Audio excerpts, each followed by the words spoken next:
Hello दोस्तों, स्वागत है आप सभी लोगों का सीटेट 2022 की एनवायरनमेंट की कोई न्यू क्लास में। तो गाइज आज की क्लास में हम लोग 35 प्लस क्वेश्चंस को करने वाले हैं जो कि सीटेट के पॉइंट ऑफ व्यू से काफ़ी ज़्यादा इंपॉर्टेंट है। गाइज आप लोगों ने यदि पिछली क्लासेस को नहीं देखा जिसमें हम लोगों ने पर्यावरण के दोस्तों जैसे कि पशु पक्षियों से संबंधित प्रमुख टॉपिक और साथ ही में पेड़ पौधों से रिलेटेड जितने भी इंपॉर्टेंट टॉपिक्स थे ना उन सभी को कवर कर लिया है दोस्तों। उसका लिंक आपको आई बटन में ऊपर और साथ ही में डिस्क्रिप्शन में भी मिल जाएगा, तो वहाँ से आकर देख सकते हैं। और दोस्तों जो भी हमारे चैनल पर पहली बार आए हैं प्लीज़ चैनल को सब्सक्राइब कर ले और साथ ही में लाइक करना, बेल आइकन को प्रेस करके ऑल के बटन पर सेट कर लें। तो आइए दोस्तों क्लास को स्टार्ट कर लेते हैं। पहला क्वेश्चन देखेंगे दोस्तों, निम्नलिखित में से कौन अंतर्राष्ट्रीय ख्याति प्राप्त वेट लिफ्टर हैं। ठीक है ना, यहाँ पर वेट लिफ्टर का मतलब हो जाएगा भारोत्तोलक, जिसको हिंदी में भारोत्तोलक कहा जाता है। तो बताइएगा कौन जो है ना वह अंतर्राष्ट्रीय ख्याति प्राप्त वेट लिफ्टर है। ये वाला जो क्वेश्चन है ना दोस्तों, पिछले जो सीटेट है ना उनमें काफ़ी ज़्यादा बार पूछा जा चुका है। यदि आपको विश्वास नहीं है तो आप उन बच्चों से पूछ सकते हैं जो पहले सीटेट का एग्जाम दे चुके हैं। तो इसका राइट आंसर क्या हो जाएगा दोस्तों, सुनीता विलियम्स, बचेंद्री पाल, सूर्यमणि या फिर कर्णम मल्लेश्वरी। तो दोस्तों कौन अंतर्राष्ट्रीय ख्याति प्राप्त वेट लिफ्टर है, तो वह कर्णम मल्लेश्वरी है। कौन है दोस्तों, जो कर्णम मल्लेश्वरी जी जो है ना वह अंतर्राष्ट्रीय ख्याति प्राप्त वेट लिफ्टर हैं। याद रखना सुनीता विलियम्स अंतरिक्ष से रिलेटेड हैं। नेक्स्ट क्वेश्चन को देखेंगे, नीचे दिया गया कौन सा एक समूह जड़ों का है। ठीक है ना, यहाँ पर पूछा जा रहा है कौन सा एक समूह जड़ों का है। आपके ऑप्शन है चुकंदर, आलू, अदरक। तो दोस्तों देखिएगा आलू तो एक रूपांतरित तना है, ठीक है ना, जड़ तो है नहीं, तो ये वाला तो होगा ही नहीं। उसके बाद देखेंगे दोस्तों गाजर, हल्दी, अदरक, तो यहाँ पर ये भी नहीं है। शकरकंदी, मूली, हल्दी। तो गाइस आप यहाँ पर देख सकते हैं गाजर, देखिए चुकंदर और मूली, ये जो है ना ये जड़ों का एक क्या है, एक रूप है। ठीक है ना, तो राइट आंसर क्या हो जाएगा, ऑप्शन नंबर 4 हो जाएगा। Important question. और दोस्तों आज क्लास में हम लोग 35 प्लस क्वेश्चन को करने वाले हैं जो पहले सीटेट जो एग्जाम है ना उसमें आ चुके हैं। ठीक है ना, तो याद रखना इसका राइट आंसर ऑप्शन नंबर 4 हो जाएगा। नीचे दिए गया कौन सा एक समूह जड़ों का है, तो गाजर, चुकंदर, जो मूली है ना ये जो समूह है ना वह जड़ों का है। नेक्स्ट क्वेश्चन को देखेंगे, रेगिस्तानी ओक नाम का एक पेड़ है जो पाया जाता है। तो दोस्तों हम लोगों ने जो टॉपिक्स कवर किए हैं ना पेड़ पौधों से रिलेटेड, तो उसमें इसके बारे में हम लोगों ने विस्तार से पढ़ा है। ठीक है ना, तो उसको जरूर देख लेना उस क्लास को। रेगिस्तानी ओक नाम का एक पेड़ है जो कहाँ पर पाया जाता है, आबू धाबी में, ऑस्ट्रेलिया में, राजस्थान के रेगिस्तानों में या फिर संयुक्त अरब अमीरत के रेगिस्तानों में। तो दोस्तों ये जो रेगिस्तानी ओक है ना यह ऑस्ट्रेलिया में पाया जाता है। अब रेगिस्तानी ओक से रिलेटेड कुछ इंपॉर्टेंट क्वेश्चन को कर लेते हैं।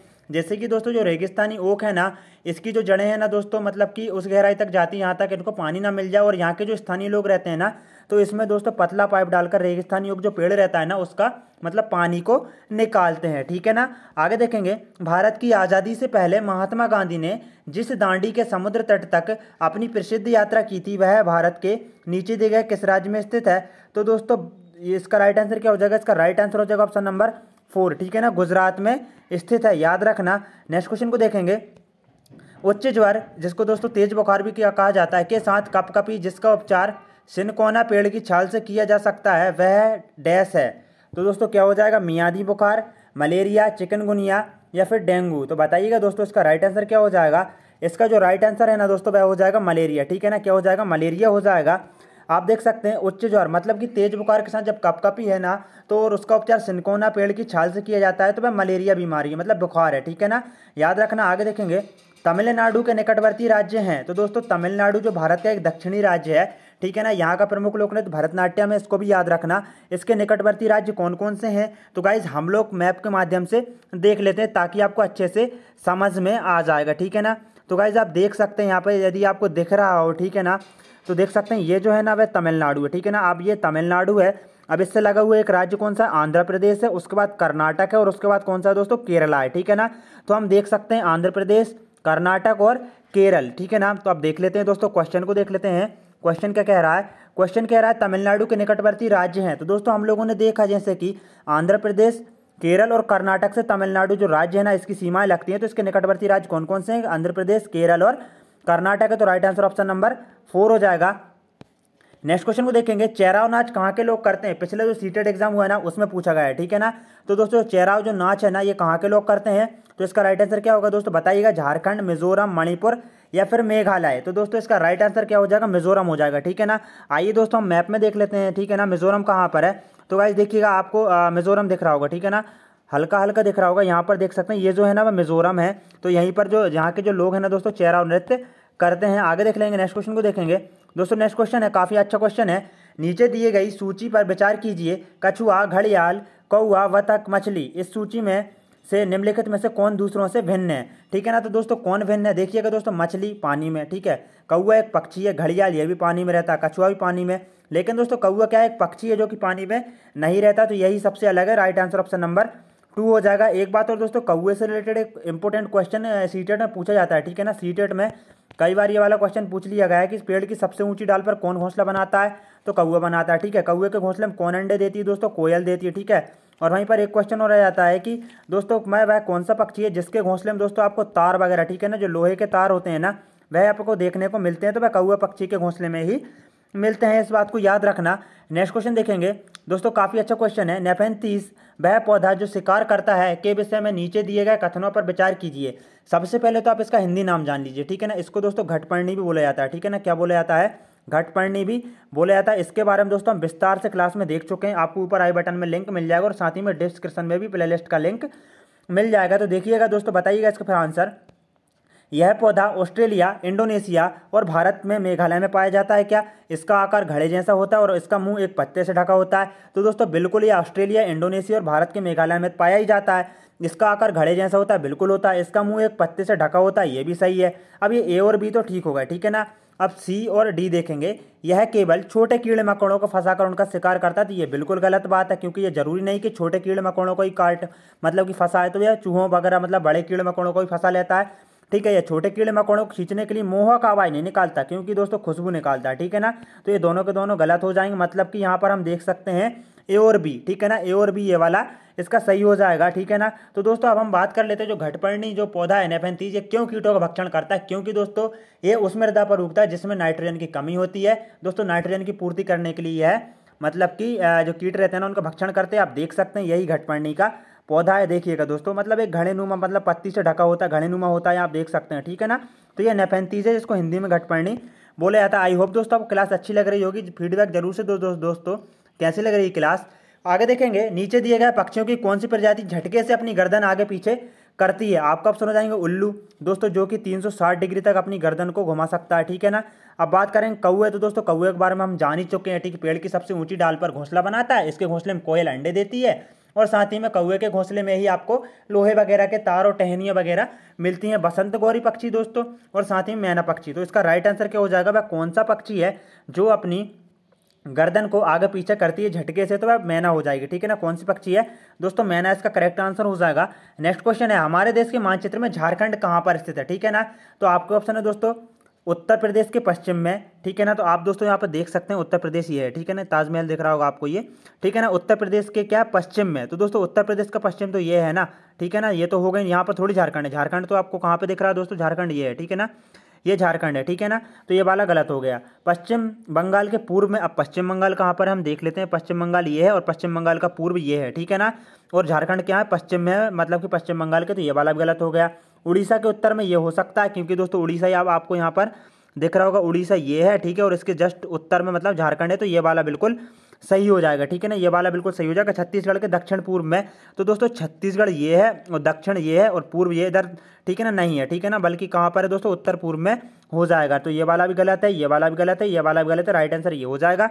अब मैं आपको अच्छे से जूम करके दिखा देता हूँ, ठीक है ना। आप देख सकते हैं यहाँ पर देखेंगे दोस्तों, बात क्या हो रही थी झारखंड की, ठीक है ना। झारखंड कहाँ पे, ये है, ठीक है ना। और ये उड़ीसा के उत्तर में है, याद रखना। तो राइट आंसर क्या हो जाएगा दोस्तों, ऑप्शन नंबर 3 हो जाएगा, यहाँ पर उड़ीसा के उत्तर में है। नेक्स्ट क्वेश्चन को देखेंगे दोस्तों, नीचे दिए गए शहरों में से किस एक में रेत, तो दोस्तों यहाँ पर आप सही कर लीजिएगा इसको, ठीक है ना। रेत की जगह पर आप रेत कर लीजिएगा, ठीक है। क्या कर लीजिएगा, रेत कर लीजिएगा। रेत के पहाड़ जिन्हें रेत के टीले कहा जाता है कहाँ पर पाए जाते हैं। काबुल, जो कि अफगानिस्तान की राजधानी है, आबू धाबी, बर्लिन या फिर थिम्पू। तो दोस्तों बताइएगा, इसका राइट आंसर हो जाएगा आबू धाबी, ठीक है ना। जो रेत वगैरह के आपने टीले देखे होंगे, ठीक है, खजूर के पेड़ वगैरह, ये आबू धाबी में ही पाए जाते हैं। नेक्स्ट क्वेश्चन को देखेंगे, आमतौर पर यह माना जाता है कि रात में जगने वाले जानवर हर चीज को जिस रंग में देखते हैं वे किस प्रकार के रंग होते हैं। दोस्तों आपने देखा होगा, मतलब कि उल्लू, ठीक है ना, रात में जगने वाला एक पक्षी है, ठीक है ना।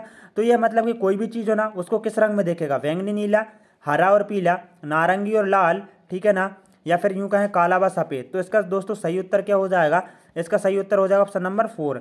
मतलब कि जो भी जानवर या पक्षी होते हैं रात में जगने वाले होते हैं ना, वह हर चीज़ को काला और सफ़ेद रंग में ही देखते हैं, ठीक है ना। याद रखना, ये क्वेश्चन कई बार सीटेट में पूछा जा चुका है, इंपॉर्टेंट क्वेश्चन है। आगे देखेंगे, घास खाने वाले जानवरों द्वारा उनके अपशिष्ट उत्पाद के रूप में छोड़ी गई गैस का नाम बताइए, ठीक है ना।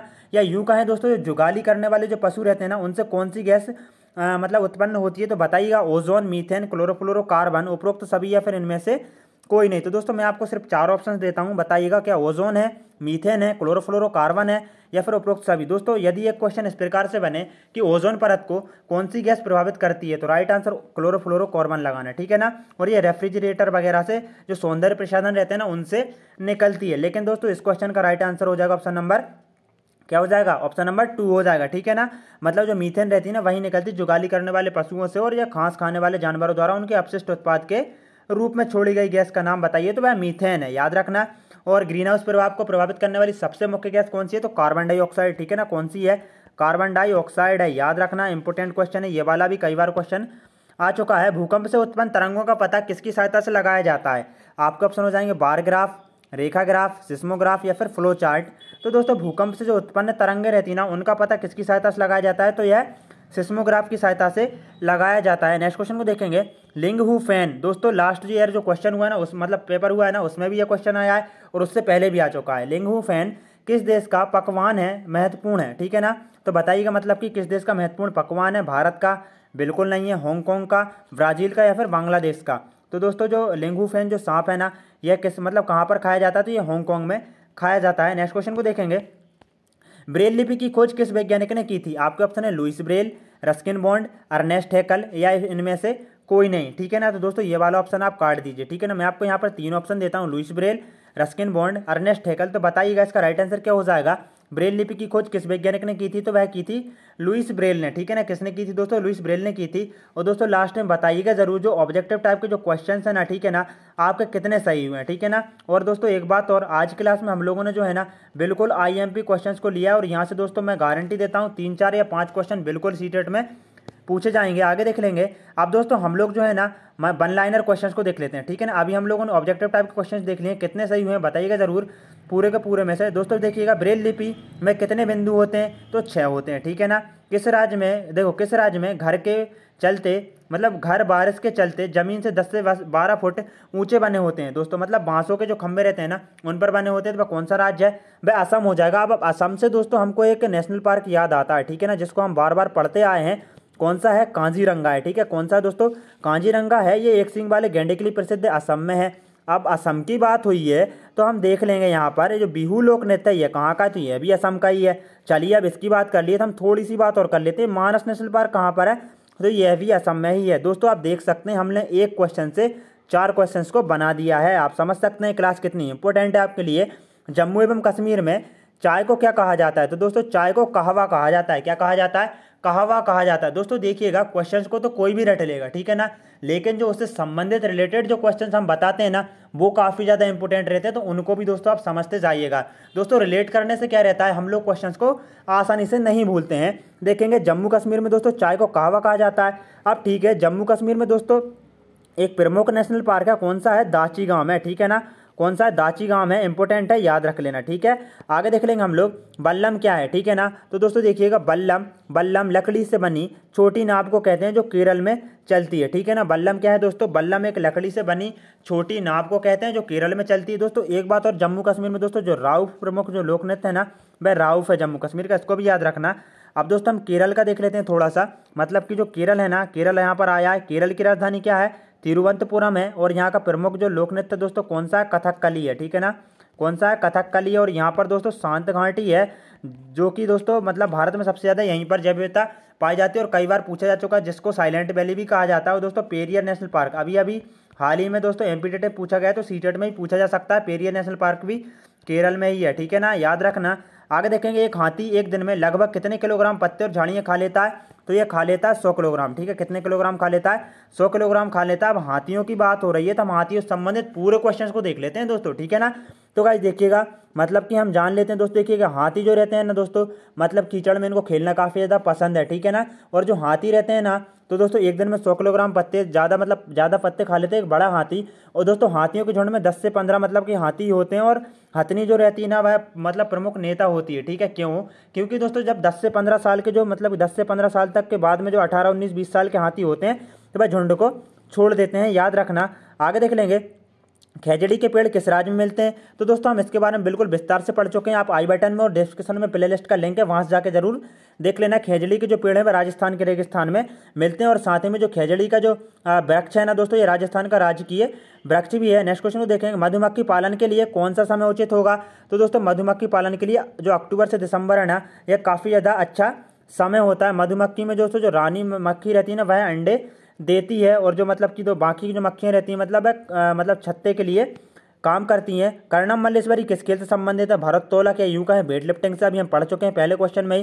केरल में किन फूलों की सब्जी बनाई जाती है? दोस्तों केरल में केले के फूलों की सब्जी बनाई जा सकती है। आप इस प्रकार से रिलेट कर सकते हैं, कहाँ से केरल और कहाँ से केला, ठीक है ना, एक मतलब स्वर निकल रहा है, ठीक है ना। तो दोस्तों आप यहाँ पर रिलेट कर सकते हैं और केरल के बारे में हम जान ही चुके हैं। महाराष्ट्र में किन फूलों की सब्जी बनाई जाती है? तो दोस्तों देखिएगा, केरल में दोस्तों केले के फूल और महाराष्ट्र में सहजन के फूलों की सब्जी बनाई जाती है। अब हम बात कर लेते हैं दोस्तों बोरीवली नेशनल पार्क कहाँ पर है? तो ये कहाँ पर है? हमारा महाराष्ट्र में है, ठीक है ना। याद रखना, काफ़ी ज़्यादा इंपॉर्टेंट क्वेश्चन है ये वाला। आगे देखेंगे, मधुबनी चित्रकला का संबंध किस राज्य से है? दोस्तों यहाँ पर आप इसको नोट करना और स्टार लगा लेना, क्योंकि दोस्तों 5-6 बार पूछा जा चुका है। मधुबनी जो चित्रकला है ना, यह बिहार राज्य से संबंधित है। कहाँ से संबंधित दोस्तों? बिहार राज्य से रिलेटेड है, काफ़ी ज़्यादा इंपॉर्टेंट है। उत्तर प्रदेश का कौन सा जिला इत्र के लिए प्रसिद्ध है? यूपी टेट वालों के लिए काफ़ी ज़्यादा इंपॉर्टेंट है ये वाला, और खासतौर पर दोस्तों सीटेट के लिए भी है। उत्तर प्रदेश का कौन सा जिला इत्र के लिए प्रसिद्ध है? तो कन्नौज है, ठीक है ना। कौन सा है? कन्नौज है। आगे देख लेंगे दोस्तों नेक्स्ट क्वेश्चन को, किन लकड़ियों पर दीमक नहीं लगता है? तो गाइस देखिएगा, यहाँ पर हम देख सकते हैं नीम की लकड़ी और कीकर की लकड़ी जो रहती है ना, उन पर दीमक नहीं लगता है। इसी प्रकार से क्वेश्चन आएगा, ऑप्शन में दिया रहेगा, आपको ये वाला टिक करना होगा जिसमें नीम और कीकर की लकड़ियों का जिक्र हो। आगे देखेंगे, कलचिड़ी इंडियन रोबिन जिसको कहा जाता है, अपना घोंसला कहाँ पर बनाती है? तो दोस्तों जो कलचिड़ी रहती है ना, इसके बारे में हम पढ़ चुके हैं, जो पशु पक्षियों से रिलेटेड जो घोंसले ना, उस क्लास में। तो दोस्तों पत्थरों के बीच यह अपना घोंसला बनाती है। आगे देखेंगे, कोयल अपने अंडे कहाँ देती है? बार बार मैं आपसे कहता आया हूँ, कौवे के घोंसले में जो कोयल रहती है ना, वह अपने अंडे को देती है। तो गाइज हम लोगों ने वन लाइनर और साथ ही में गाइज हम लोगों ने जो ऑब्जेक्टिव टाइप के क्वेश्चन है ना, उन सभी को कर लिया। आपको क्लास कैसी लगी और आपके कितने सही हुए, ठीक है ना। जितने भी क्वेश्चन है आप प्लस करके दोस्तों बताइएगा जरूर कितने आपके सही हुए, ठीक है ना। 35 में से मतलब कि कितने सही हुए, 30 सही हुए या कितने हुए, तो बताइएगा जरूर। साथ ही में दोस्तों यदि आपको हमारी मेहनत थोड़ी भी अच्छी लग रही है ना, तो आप चैनल को सब्सक्राइब कर सकते हैं और साथ ही में दोस्तों एक लाइक से हमारा दोस्तों जो मनोबल है ना, उसको आप बढ़ा सकते हैं। जय हिंद दोस्तों, वंदे मातरम। मिलते हैं को नेक्स्ट क्लास में।